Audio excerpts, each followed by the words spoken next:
¿Podrías decirme qué se celebra el 15 de septiembre? ¿Qué significan los colores que hoy en día representan a nuestra nación? ¿A quién se celebra el 15 de septiembre? ¿Y qué significa México? Esto es algo que todos los mexicanos deberíamos saber. ¡Feliz 15 de septiembre! ¿Qué significa México? México es una palabra que procede del náhuatl, la cual significa ombligo de la luna. Esto deriva de Mexitli, la cual se divide en tres palabras. Mextli, que significa luna, Xitli, que significa ombligo, y Co, que significa lugar. En pocas palabras, es ombligo de la luna. Pero, ¿por qué significa ombligo de la luna? Anteriormente, Tenochtitlán estaba rodeado por lagos. Estos lagos ponían a Tenochtitlán en el centro. Entonces, haciendo referencia a la historia del conejo en la luna, mencionaban que precisamente Tenochtitlán tenía esa forma de conejo en la luna. Y como él quedaba al centro, decidieron ponerle ombligo de la luna. Conforme vamos avanzando, por ahora ya sabemos cuál es el significado de México. Entonces podemos empezar a hablar de lo que es el tema principal de este video, que es sobre el 15 de septiembre. ¿Por qué se celebra el 15 de septiembre? Si el 16 de septiembre de 1810, en la madrugada, fue cuando don Miguel Hidalgo hizo el grito. Mira, lo que pasa es que ya desde antes se viene festejando así. Los festejos empiezan desde el 15 para que culminen el 16. Actualmente el grito se dice que es el 15 y el día del inicio de la independencia es el 16. En el año de 1813, 3 años después de que Hidalgo dio el llamado para el pueblo, José María de Morelos y Pavón propone solemnizar en su documento Sentimientos de la Nación que el día 16 de septiembre sea el día de la independencia. En 1824 Guadalupe Victoria es el que por decreto oficial dice que el 16 de septiembre será el día de la independencia. Aquí juegan dos razones. Aquí la primera pudiera ser que, como anteriormente los mexicanos celebraban el día de la independencia desde un día antes, pues pudiera ser que Porfirio Díaz haya tomado eso para decir, vamos a mover la fecha de celebración al día 15, o pudiera ser por el motivo de que su cumpleaños era el 15 de septiembre. Pero Porfirio Díaz hizo bastantes cambios. Manda a traer la campana con la que Miguel Hidalgo dio el grito de independencia desde Guanajuato hasta Palacio Nacional en la Ciudad de México. Y entonces, ¿qué pasa? Aquí surge una nueva tradición para el pueblo mexicano. Aquí es donde Porfirio Díaz empieza a dar el replique de la campana, y es cosa que hoy los presidentes siguen haciendo. El presidente de la nación lo vemos el 15 en la noche, que sale, replica la campana y da el grito de independencia. Esto es algo que se adopta hasta 1896. El hecho de que se hayan quedado tradiciones son los que hoy en día nos están representando como mexicanos. Otra cosa que tenemos que ver es a quién realmente se conmemora el Día de la Independencia. Sí, claro. La independencia de México es uno de los acontecimientos incluso más largos que tiene la historia mexicana. Desde 300 años atrás, en la conquista, lo que sería Nueva España ya se encontraba pues bastante oprimida por lo que sería la corona española, y considero que uno de los personajes más destacados de esta historia es Miguel Gregorio, Antonio Francisco, Ignacio Hidalgo Costilla y Gallaga Mandarte Villaseñor, que si bien lo conocen como Don Miguel Hidalgo o el cura Hidalgo. Este movimiento que empezó junto con Josefa, junto con Allende, Aldama y otros personajes históricos, se convirtió a la larga en una guerra de castas. Se menciona que es una guerra de castas. ¿Por qué? Porque todo este resentimiento que las diferentes castas habitantes de la Nueva España, incluyendo criollos, se fue guardando a lo largo del tiempo en contra de los españoles. Bueno, espera, aquí vamos a abrir un paréntesis en esta parte. Fíjate que una casta es la ascendencia o descendencia de una persona. Entonces, en la Nueva España, en ese momento, pues tenías diferentes castas. Sí. Estaban españoles peninsulares. Después tenías a los criollos. Aquí es muy importante mencionar que Miguel Hidalgo era un criollo. Ya no se le podía a él otorgar un gran cargo. Un criollo es el resultado de padres europeos, pero que vienen a tener un hijo en territorio hispanoamericano. Después de los criollos, vamos a tener a los indígenas. Un indígena es alguien propio de un país hispanoamericano. ¿Y qué pasa?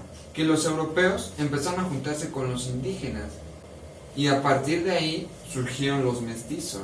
El mestizo va a tener padre o madre indígena y también va a tener padre o madre europeo. Después también están los africanos. Tú sabes que los africanos eran considerados esclavos. Ellos también formaban parte de estas castas y dan origen a nuevas castas. Al momento de que los europeos se llegaban a juntar con un negro, otorgaban un mulato. Un europeo se llegaba a juntar con un mulato que otorgaba un marisco. Este movimiento es prácticamente una guerra de castas porque juntan a todas las castas precisamente y dicen, vamos a acabar con la corona española. ¿Por qué? Porque había una diferencia de clases. Mientras estuvieras en el escalón más abajo, pues menos importante eras. Había una diferenciación bastante marcada.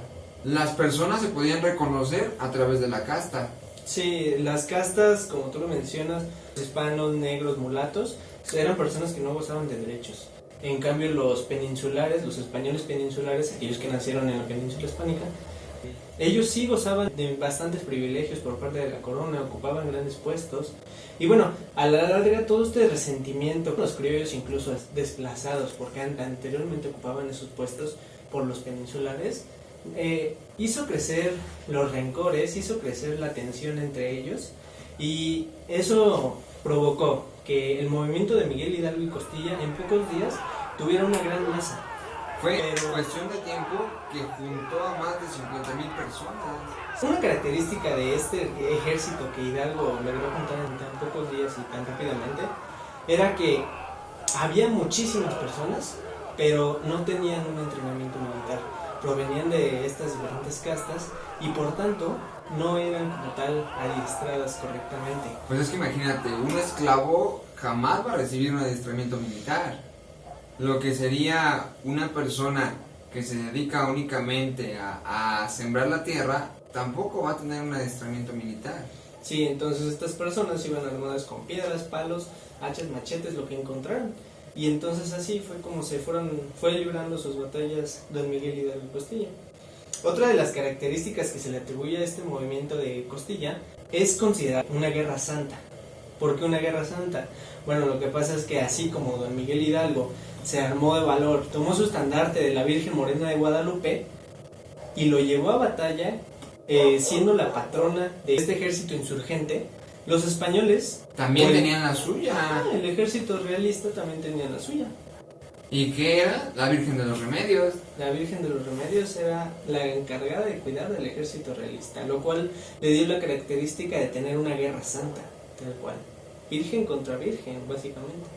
Pero si te das cuenta, en el caso de otro personaje importante, como es José María Morelos y Pavón, él se olvida de que es una guerra santa, él se olvida de que yo necesito gran cantidad de personas, y él ¿qué hace? Únicamente va y lleva gente preparada.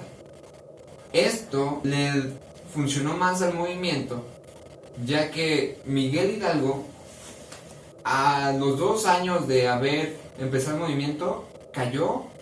Y lo vemos. ¿Por qué? Porque la historia relata que la cabeza de Miguel Hidalgo, junto con la de Allende, junto con la de Aldama, se encontraron en la Lóndiga de Granadita. Ellas fueron expuestas al menos 10 años. bajo la traición de Ignacio Elizondo, que era otro líder insurgente, que a final de cuentas los traicionó, capturó y entregó al ejército realista a los líderes más importantes de ese momento, que era don Miguel Hidalgo, por supuesto, entregó a Allende, entregó a Aldama, y pues los tres recibieron juicio y posteriormente fueron fusilados y decapitados para colgar su cabeza, tal y como dices, en la lóndiga de granitas en cada esquina. Pero imagínate, el hecho de fusilar a alguien, pues es porque en ese momento lo encontraron culpable. Pero ya decapitarlo es para advertirle a los demás, es decir, mira, si tú te metes al movimiento, si tú intentas rebelarte contra la corona, tu cabeza va a terminar aquí. Sí. O sea, ellos lo que querían hacer era causar miedo ante las personas para que no se sumaran. Pavón mantiene un ejército y lo mantiene durante un buen tiempo. Claro que después pues, también es arrestado. Que tuvo diferencias muy marcadas con el movimiento de Hidalgo y le dio ciertas ventajas en contra del ejército realista, pues sí las tuvo.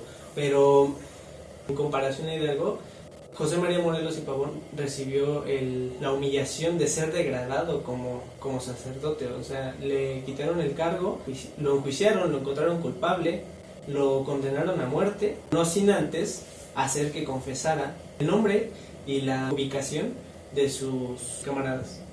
No solamente anuncia todas sus tropas y no solamente dice dónde están, sino que es un golpe que hace que el movimiento de insurgentes se vaya para abajo. Se pierde el movimiento casi por completo y solamente ¿qué pasa? Quedan unos pequeños focos en toda la nación. Hay unos aquí, otros acá, y al momento de que no tienen comunicación, pues el movimiento se va debilitando. Es como la frase que dice, divide y vencerá. Entonces, Pavón era casi el pilar del movimiento de independencia después de Miguel Hidalgo. Posteriormente ya uno de los últimos generales insurgentes que quedaron fue Vicente Guerrero. Entonces recordemos que Vicente Guerrero va a ser el que junto con Agustín de Iturbide firma un plan que se llama el Plan de Iguala y lo culmina con el nombrado Abrazo de Acatempan, que es para finalizar este Plan de Iguala. En el Plan de Iguala acordaban unir fuerzas, el ejército realista y el ejército insurgente, para por fin así derrocar a la corona. Lo que pasa es que Agustín de Iturbide fue un comandante criollo del ejército realista que fue mandado precisamente para pelear con Vicente Guerrero, pero en lugar de pelear, perdió todas sus batallas. Agustín Iturbide tenía todo para ganar. Era un ejército numeroso, era un ejército preparado. Entonces era mayoría, era para que Iturbide muy sencillamente le hubiera ganado. Tenía sus propios planes y dice, yo también me voy a unir con ellos, vamos a unir fuerzas y de ahí vamos ahora todos contra la corona española. Y una vez que lo consiguieron, hasta el día de su cumpleaños es cuando deciden entrar triunfante a la Ciudad de México al mando del ejército trigarante. ¿Y qué pasó? Que el ejército trigarante fue muy representativo de esa época y hasta la fecha lo podemos ver. La bandera de México, la que hoy en día tenemos, sigue manteniendo los colores que en ese momento tenía la bandera del ejército trigarante, que era verde, blanco y rojo. Obviamente que en ese momento los colores significaban diferentes cosas. Conforme ha ido avanzando el tiempo, se ha ido cambiando el significado de los colores. Hoy en día lo vemos. El verde, que para nosotros representa esperanza, en ese momento no representaba esperanza para ellos, sino que era independencia.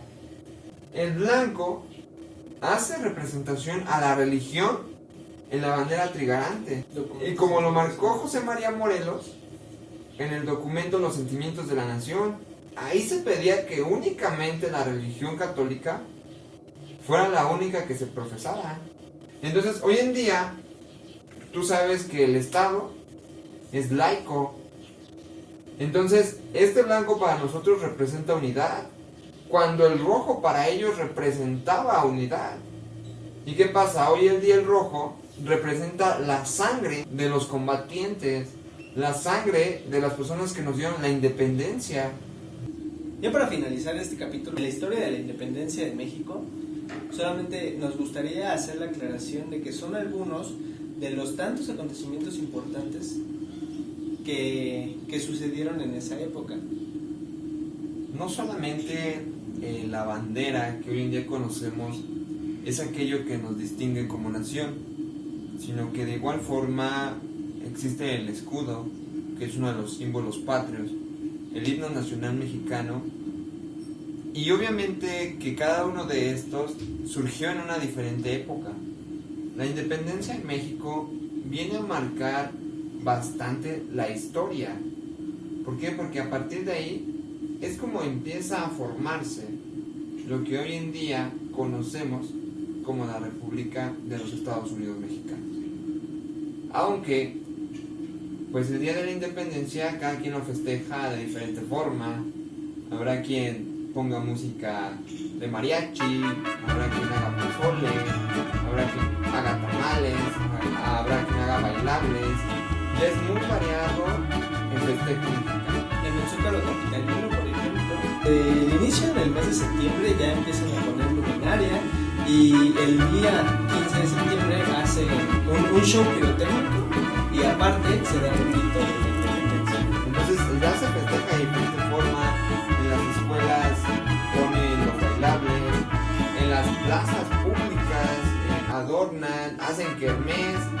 Ya el festejo es muy variado, pero creo que todas las personas están realmente contentas del Día de la Independencia y es algo que festejan con mucho gusto. Para ti que nos estás viendo en casa, déjanos tus comentarios de cómo es que festejas la independencia, qué es lo que tú haces, qué es lo que preparas de comer, cómo es que la pasas con tu familia. Gracias por quedarte hasta el final a ver el video. Te invitamos a que